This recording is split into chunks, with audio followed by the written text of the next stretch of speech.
توی این اپیزود هپنزا یه مهمون خیلی جذاب داریم، دکتر مهدی شهسواری. دکتر یه رابطه خیلی عجیبی داره و خیلی داستان‌های جذابی داره.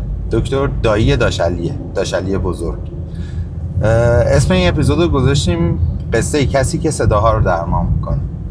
سلام دایی جان. سلام، احوال شما خوبید؟ متشکرم از شما که دعوت ما رو پذیرفتید و توی هپنزا کنارمون نشستید. به افتخار شما و دایی علی پذیرفتم. خواهرزاده بسیار بزرگ و محترمم. سلامت قبول کردم که در خدمت شما باشم و همراهی کنم شما رو.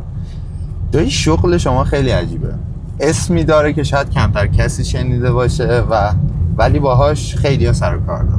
دقیقاً همینطوره. میخواد خودتون در مورد این موضوع یکم صحبت بکنید؟ بله، من اودیولوژیست هستم و داستان این که این اودیولوژیست شدم و تو این مسیر اومدم خب خیلی طولانیه و برمیگرده به خیلی گذشته دور که خب من برای اینکه کاملا تو جریان قرار بگیرید که این مسیر چطوری اومدم و احتمالاً هم جزو اولین نفر باشم که تو گلپایگان اودیولوژیست شدم، لازمه که توضیحات کاملی را از ابتدا که به دنیا اومدم تو این خطه خوب و قشنگ و زیبا و زندگی ما در اینجا شروع کردم، آغاز کردم برای شما بیان کنم.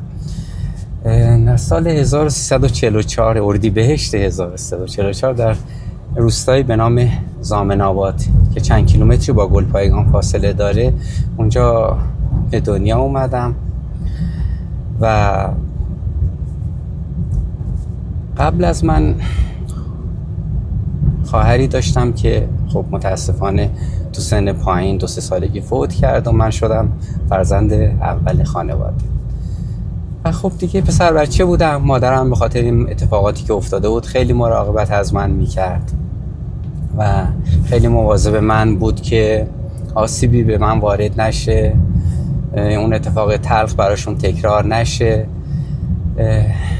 و بعد هم بچه‌های بعدی به فاصله کمی بعد از من به دنیا اومدن که برادر هست که دارم و 3 یا دیگه خواهر و شدم نفر اول فرزند اول خانواده. بار سنگین فرزند اول. بله دقیقاً، مسئولیت روی شونه‌ام قرار داده شد و ادامه زندگی. خب سال 44 که من به دنیا اومدم سالی بود که تو گلپایگان خوشسالی بود از قبل و کمی هم ادامه داشت، کم بهتر شده بود شرایط، ولی نه هنوز شرایط خیلی خوب نبود و پدر من مجبور بود که خب حالا خیلی تلاش بکنه. حتی اون موقع یادم هست که قبل سربازیش هم نرفته بود و زمانی که من به دنیا اومدم رفته بود سربازی و من تازه چالش شروع شده. آره دیگه اینطور بود که خب خیلی براش سخت بود، هم بس هزینه های زندگی، اون خوشسالی، اون سرباز بودن، همه اینا چالش های بود که من از اول زندگیم باش شروع کردم به زندگی کردن و جلو اومدم. سربازی که تموم شد گفتیم خب حالا دیگه این از سربازی گذروندیم، چقدر موقعیت خوب برامون فراهم شد داره ادامه تحصیل و اینا. گفتیم حالا باید بریم طرح نیروی انسانی داشتیم، اومدیم رفتیم کجا بریم کجا نریم. انتخابمون شد بندرعباس. رفتیم بندرعباس و 2 سال اونجا بودیم. واقعا خیلی همراهیمون کردن مدیرای سازمان و اونجا کار شغل خودم رو انجام میدادم، تجربه کاری خودم رو به دست می آوردم، خیلی خوب بود. اونا هم تصمیم گرفته بودن که منو استخدام کنن، مصاحبه و استخدام ولی من برنامه‌ای برای دراز مدت برای موندن نداشتم، چون اصلا این بود که برگردم و ادامه تحصیل بدم و بیام نزدیکتر. اونجا بودم، کنکور رشته خودمون امتحان دادم و دانشگاه علوم پزشکی ایران برای ادامه تحصیل قبول شدم. اومدم تهران و خب حالا یه مقدارم پسندازی داشتم، با اون میتونستم حالا ادامه بدم. با اون شروع کردم هزینه کردن و ادامه دادن و دانشگاهم دولتی بود، زیاد هزینه نداشت. خوشبختانه دفعه دیگه خوابگاهم به اون داده بودن. و با این حال یه مقداری خب کارم میکردم، نه خیلی زیاد، صورت هفته 2 روز اینا میرفتم کار میکردم.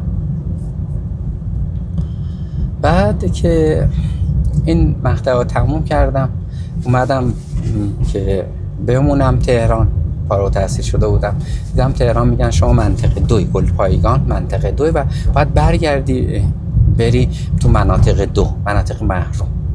حالا من برای کار از جنوب تا شرق تهران، از شمال تا جنوب و از مغرب تا مشرق، همه جای این تهران تمام قسمت ها رفته بودم. خب برای دنبال کار، وقتی بهم گفتن مدرک تو بهت نمیدیم و نمیتونی تو اینجا بمونی باید بری، گفتم باشه میره. اومدم اصفهان پیگیری کردم، دیدم نه منطقه 2 1 نمیتونم. کاشون ها گفتن خب میتونی، پیگیری کردم. اومدم شرکت نفت آبادان رو پیگیری کردم، گفتن میتونی. رفتم اونجا مصاحبه بود و اینا رو انجام دادم و حاضر علمی شو اینا، پزشکی جراحی گوش عرقوبینی بود، اینا رو انجام دادم و گفتن خب باشه فقط گزینش چند روزی باید صبر کنی. اومدم چند روز صبر کردم اینکه جواب بیاد. علوم پزشکی شهر کرد دیدم که نیرو میخواد. اومدم رفتم اونجا و شروع به کار کردم. خب طرحمو رفته بودم دیگه، بعد استخدام میشدم. بعد اونجا شروع به کار کردم و دیگه فکر آبادان و رفتن اونجا رو گذاشتم کنار. هرچند خیلی هم گفتن خیلی پول توش هست، خیلی خوبه، خیلی عالیه، شرکت نفته اینطور، گفتم که نه، من پیش خودم چیزای دیگه ای دارم مهمه، اونم خانواده‌ام، اونم مسئولیتی که تو خانواده‌ام برا من هست و من نمیرم دیگه. اینجا نزدیکه 3 ساعت. یه نوجوانی که حالا کنکور داده میخواد این رشته رو انتخاب بکنه، بیشتر اگر بیاد پیش شما ازتون مشورت بخواد که من میخوام وارد این هیته بشم، چه چیزی در مورد این رشته بهش میگید؟ انتخاب اینجوری بذارید بپرسم، انتخاب اودیولوژیستی توی دوره الان منطقیه؟ این سوال خیلی خوبیه، خیلی قشنگه این سوال. موقعیت یه زمانی بود که خب می اومد میگفت که من پزشکی قبول شدم، شنوایی هم قبول شدم، من میگفتم که شما پزشکی را برو، خب گوش میداد میرفت، خب و موفقم میشد و پزشکی را میگیره. ولی الان فرق کرده با 10 سال پیش. 10 سال پیش به خاطر این چه فرقی هست؟ اینکه اون موقع انقدر رشته ما دکترای حرفه‌ای صحبتش نبود، اومدنش نبود و مسدود بود ادامه حرفه‌ای تو این کار. ولی الان خب نه، دیگه سال آینده وقتی هست من دیگه الان مراجعه کنه میگم نه شما علاقه دا نگاه کن، دیگه نمیگم شنوایی نه، یا میگم برو علاقه دا نگاه کن، علاقه هست به شنوایی و دکترای شنوایی، بیا دکترای شنوایی رو بخون، میتونی و وقت داری، فرصت داری، شاید بیشتر و زودتر از اون دکترای پزشک عمومی به نتیجه برسی، به سرمایه و به داشتن کار و اینا برسی، تا درآمد بیشتر برسی، تا بخوای پزشک عمومی را بخونی. بسیار، یعنی کامل ترین توضیحی بود که میشد داد با توجه به اینکه فهمید دکترای حرفه‌ای که براش ایجاد شده فرصت مناسبی میتونه باشه برای کسایی که میخوان این رو انتخاب بکنن و آینده کاری خوبی هم خواهند داشت. توی صحبتاتون نسبت به وضعیت کشور دیگه داریم کم کم به آخرای گفتگو نزدیک میشیم. یه قسمت مهم توی هپنزا دیدگاه مهمونهای هپنزا نسبت به یک سری مفاهیمه. دوست دارم ازتون بپرسم که وقتی این کلمه رو میشنوید چه معنایی توی ذهنتون مرور میشه و به چه چیزی فکر میکنید؟ شانس ببینید این شانس ها طرف خودش میتونه برای خودش به وجود بیاره.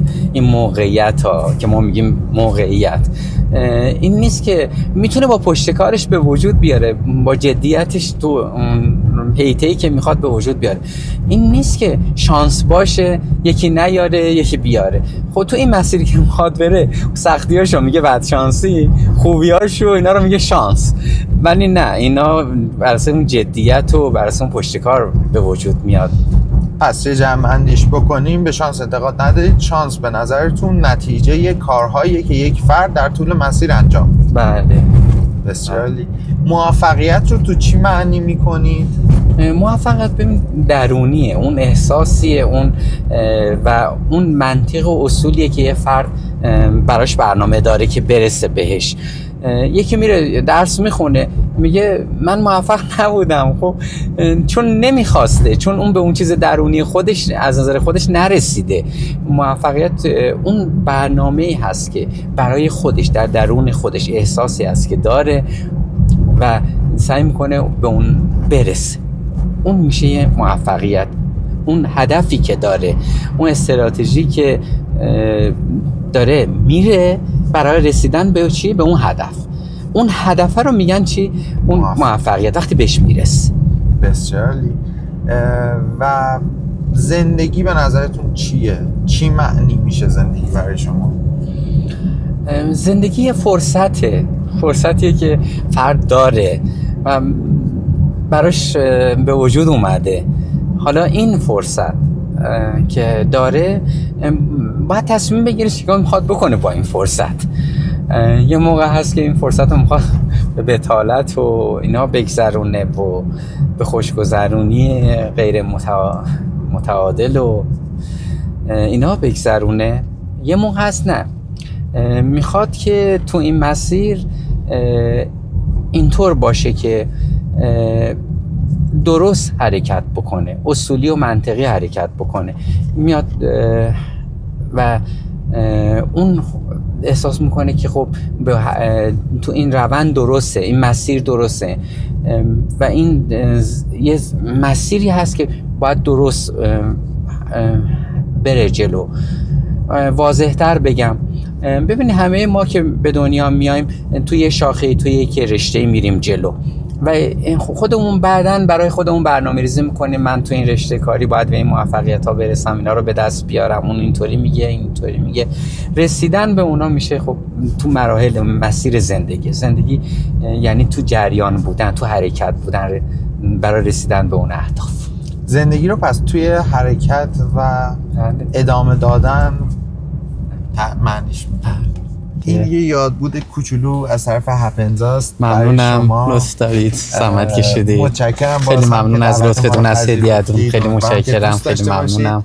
متشکرم. ممنون. این هم یه داستان عجیب و غریب داره.